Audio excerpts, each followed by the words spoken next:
400 point कम थोड़ा ना होते हैं यार, जिसके पास है उससे पूछो 400 पॉइंट की क्या वैल्यू है, जो होल्ड कर रहा है उसके पास ऑब्वियसली। और देखिए श्रेया, मैं एक चीज़ बताऊँ, मार्केट ने पिछले मंडे को आपको कॉन्फिडेंस दे दिया था कि मार्केट में बॉटम होंगे। मैं एक चीज़ हमेशा कहता हूँ, आज जो हुआ वो हुआ, असली मार्केट का कंफर्मेशन पिछले मंडे को आ गया था। जब पिछले मंडे को पूरी दुनिया में ना, मेरे एक ग्रुप्स, व्हाट्सएप के ग्रुप्स वगैरह में सब में चल रहा था कि अब तो मार्केट यहाँ से कोलैप्स हो जाएगा, ये हो जाएगा। मैं कहा नहीं, ऐसा कुछ नहीं होने वाला है।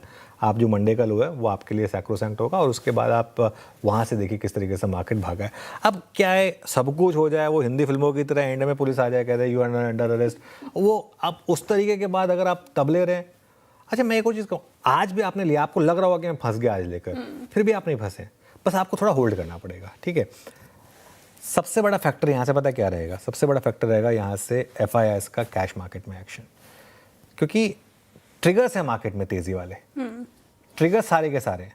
अब मार्केट के पास ना चलने का ट्रिगर नहीं है। कच्चा तेल 84-83 पर आ गया, सबसे बड़ा ट्रिगर तो यही है। 80 इनफैक्ट और डिक्लाइनिंग ही, अगर आप देखें 83-51 पर है। सपोज करिए आज रात को यूएस में बड़ी रैली होती है, उस डील पर एक कंफर्मेशन, मोहर, सब कुछ हो जाता है, सुबह आप खुलते हैं, मान लीजिए कच्चे तेल 80 के भी नीचे है। अब इस तरीके के अगर मूव आ गए तो बहुत बड़ा पॉजिटिव होगा, ठीक है, यहाँ से मार्केट के लिए। F&O में 4 दिन से शॉर्ट कवरिंग हो रही है FIIs की।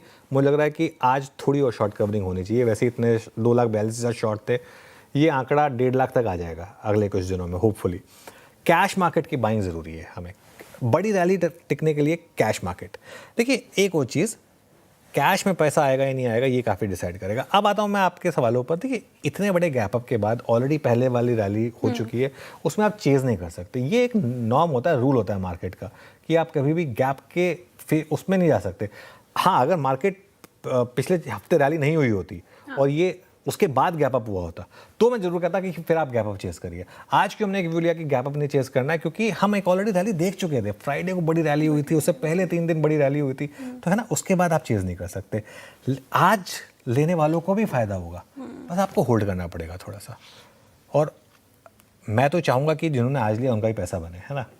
हालांकि हमने एक व्यू लिया था कि सुबह एकदम गैप अप पे मत चेस करिए इन लेवल्स पे। जैसे फॉर एग्जांपल अब रिस्क रिवॉर्ड ठीक हो गया, हमने सुबह 23,850 की बात की थी कि 23,850 तक अगर आए तो वो एक अपॉर्चुनिटी होगी आपके लिए, ठीक है।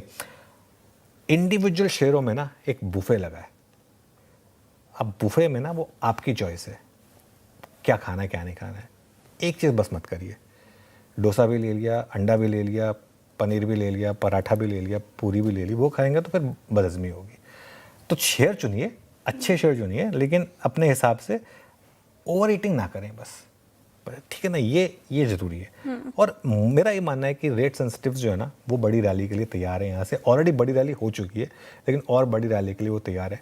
अगर कच्चा तेल 80 के नीचे आ गया ना, अपने आप आपके बहुत सारे रिस्क खत्म हो जाएंगे।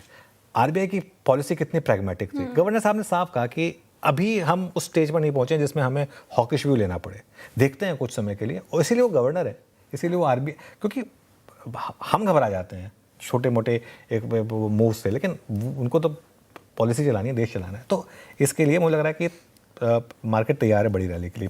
अब मैं आता हूँ लेवल्स पर। निफ्टी पर अप्रोच रहेगी, रेजिस्टेंस रहेगा करीब करीब 24,000 से 24,200 का, और सपोर्ट रहेगा करीब करीब 23,700 से 23,800। और बैंक निफ्टी पर रेजिस्टेंस रहेगा आपका करीब करीब 57,500 से 57,800। आज का हाई करीब करीब 57,800 था, और सपोर्ट 56,950 से 57,050। एक और चीज़, 56,950 पर आपका 200 days simple moving average placed है, तो वो आपके लिए एक और लेवल होगा जो आप वॉच आउट करेंगे।